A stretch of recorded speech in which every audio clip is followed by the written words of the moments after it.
Hello दोस्तों, जय हिंद, अस्सलाम वालेकुम।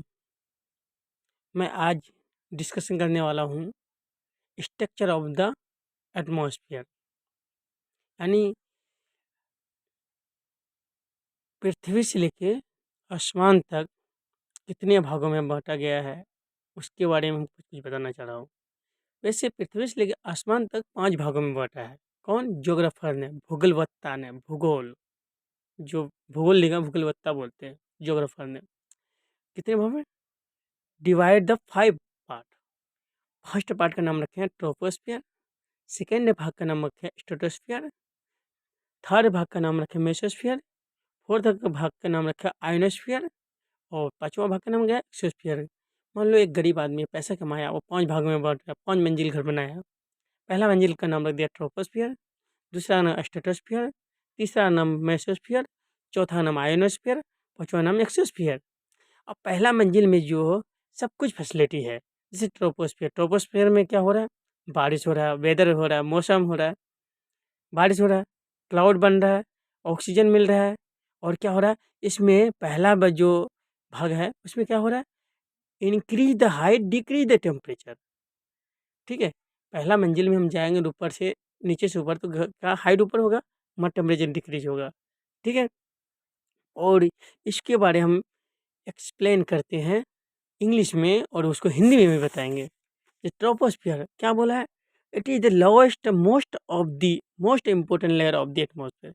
ये बहुत कीमती लेयर है। एटमॉस्फेयर जो बहुत कीमती है। इस all the weather phenomena occur in the layer. इसमें फिनोमेना यानी सारा चीज हो रहा है, सारा मौसम, वेदर मतलब मौसम, सब चीज हो रहा है। बारिश हो रहा है, क्लाउड बन रहा है, हवा चल रहा है, ऑक्सीजन अवेलेबल है। इसमें वो नीचे से ऊपर जाएंगे, हाइट बढ़ जाएगा, हाइट बढ़ने में डिक्रीज टेम्परेचर घट जाएगा। इसीलिए तो बोलता है लोग, जमीन में नीचे में जल्दी खाना बनता है, पहाड़ में हम 600 किलोमीटर ऊपर जाएंगे तो खाना कम बनेगा, क्योंकि वो टेम्परेचर डिक्रीज हो जाता है। 165 मीटर चलने पे ऊपर जाने में 1 डिग्री सेल्सियस कम हो जाता है। तो पहाड़ 1 किलोमीटर चलेंगे तो कितना बढ़ेगा? साढ़े छः डिग्री सेल्सियस घट जाएगा। उसमें टाइम लेट लगेगा खाना बनाने में। सेम टाइम में यहाँ खाना बनाएंगे ज़मीन में तो जल्दी बने, और सेम टाइम में वहाँ पहाड़ में बनाएंगे, फून कर देंगे तो पहाड़ में खाना नहीं बनेगा जल्दी। पहले पहले ज़मीन पे बनेगा, क्योंकि यहाँ टेम्परेचर सेम है, बराबर है, नॉर्मल रेट है। और वहाँ मालूम है टेम्परेचर डिक्रीज होने के बाद खाना लेट से पकेगा। ठीक है, इसी में कहा it is the lowest most of the most important layer of the atmosphere. All the weather phenomena occur in the layer. The average height of the troposphere is about the 80 kilometer from over the equator to 6 kilometer, 18 kilometre equator and the 6 to 8 kilometre of the pole. इसमें ये कहा है कि हम troposphere में जो height है, equator जो विषुवत रेखा में ज़्यादा होता है, पोल में कम होता है। जैसे नॉर्थ पोल साउथ में इसमें कम होगा, 6 से लेकर 8 किलोमीटर तक, 6 किलो से 8 किलोमीटर तक इसका हाइट होगा। और वही फिर इक्वेटर में हम जाएंगे, जिसको बोलते हैं हिंदी में विषुवत रेखा में, वहाँ उसका हाइट ज़्यादा होगा। यहाँ कितना होगा? 18 किलोमीटर होता है। ठीक है, इसके बारे में फिर कहा है क्या? इन this layer the temperature decrease with the increase of the height. फिर इस लेयर में कहा कि हम नीचे से ऊपर जाएंगे तो हाइट कम होते जाएगा। खाने के बारे में बेस्ट एग्जाम्पल दिए, पहाड़ और इसका ज़मीन का एकदम।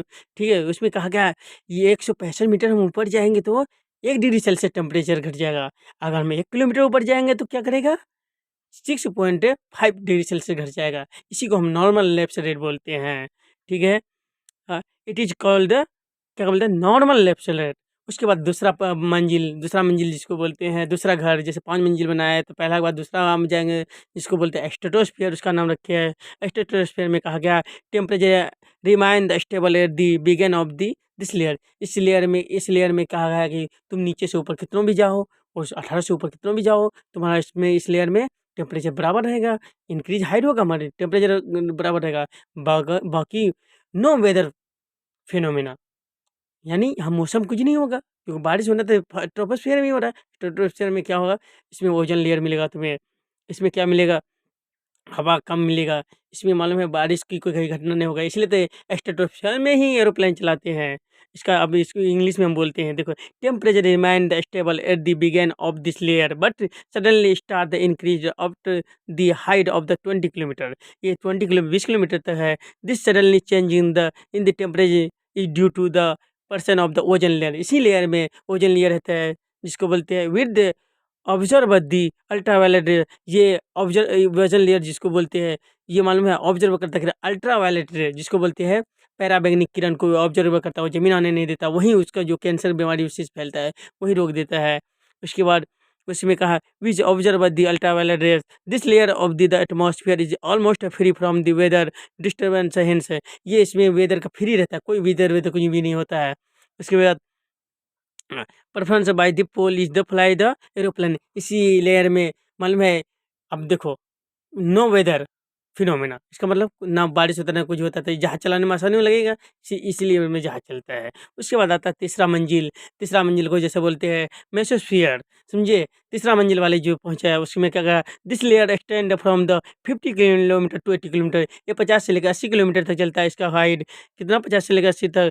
Temperature again the decrease with the increase the height, फिर इसमें मालूम है 50 से ऊपर जाएंगे तो इंक्रीज, जब बढ़ेंगे तो डिक्रीज होगा टेम्परेचर। उसके बाद with the increase the height this too, इसमें मालूम है -100 डिग्री सेल्सियस चले जाता है। बताओ 0 डिग्री होने पर पानी बर्फ बन जाता है, -100 में हो गया तो पूरा ठोस बर्फ हो जाएगा, तो -100 में हो जाएगा तो बहुत कितना बर्फ बर्फ बहुत ही बर्फ हो जाएगा, बहुत ज़्यादा ठंडा होगा इस लेयर में। Which the minimum temperature of the atmosphere, जमीन से लेकर आसमान तक सबसे ज़्यादा ठंडा इसी लेयर में होता है, इसको -100 डिग्री सेल्सियस कहा जाता है। उसके बाद मेसोस्फियर, उसके बाद आयनोस्फियर, उसके बाद कहता है क्या, चौथा मंजिल आ गए, चौथा मंजिल है, चौथा मंजिल का कहानी सुनो। It extend from the 80 kilometre to 640 kilometre, ये 80 किलोमीटर से लेकर 640 किलोमीटर चलता है।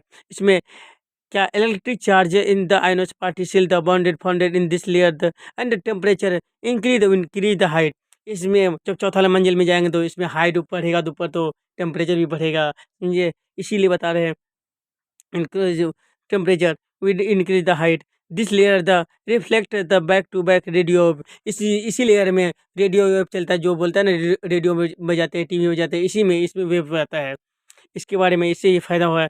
This are the number of the icon layer in this sphere, this are, इसमें आइकॉन लेयर कहते हैं। इसमें देखो डी लेयर आ गया, ई लेयर आ गया, उसके बाद एफ लेयर आ गया, उसका जी लेयर आ गया।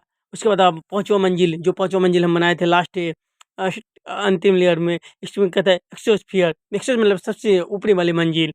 उसमें it extend from the 640 kilometre to 1000 kilometre, इसका हाइट कितना है, 640 मीटर से 1000 किलोमीटर तक। फ्रॉम द हाइट है फ्रॉम द सी लेवल, कहाँ, समुद्री से level. Electricity charge the particle are founded bounded by in this the layer 2 and the 3, there are the separated layer of the N2 layer, O2, HEA and H. The atmosphere become the reflected of the height of the 1000 kilometer of the ultimate merge with the space bounded by the height of the 1000 kilometer up to the height of the 80 kilometer of the in the atmosphere. Is the homogeneity of the properties of the various gas is present, hence this layer the called the homosphere.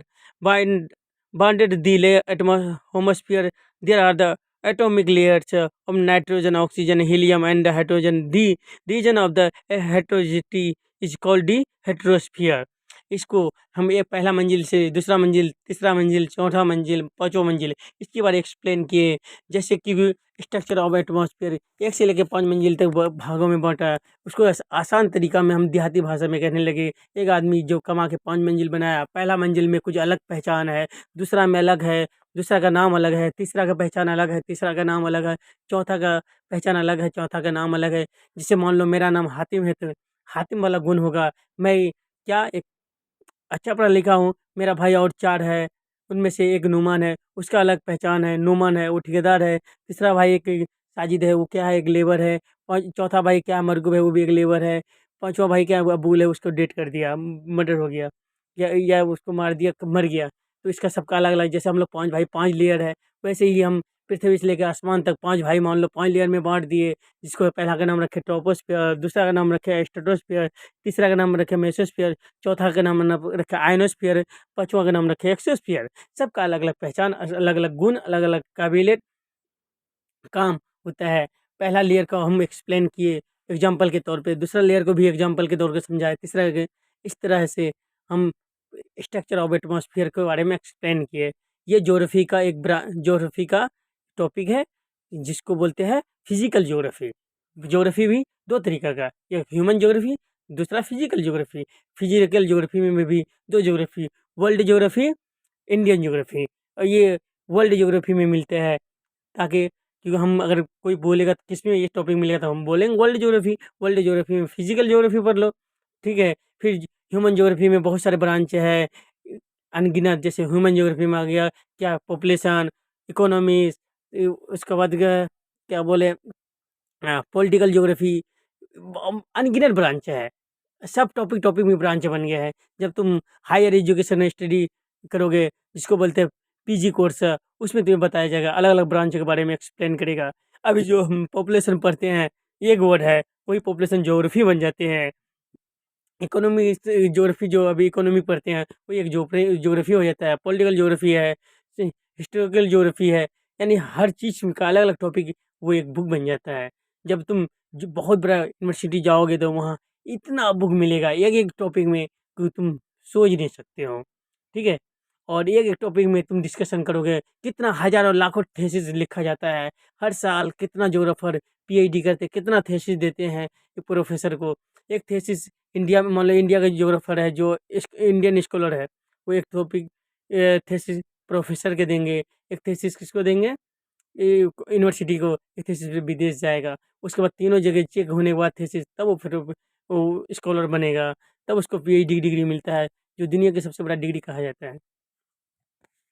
मेरा नाम मोहम्मद हातिम हूँ। मैं geography से PG किया हूँ, इसीलिए इस मामले में डिस्कशन कर रहा हूँ, ताकि मैं थोड़ा सा अच्छा एक्सप्लेन कर पाऊँ। हाय, नमस्कार, अस्सलाम वालेकुम, अल्लाह।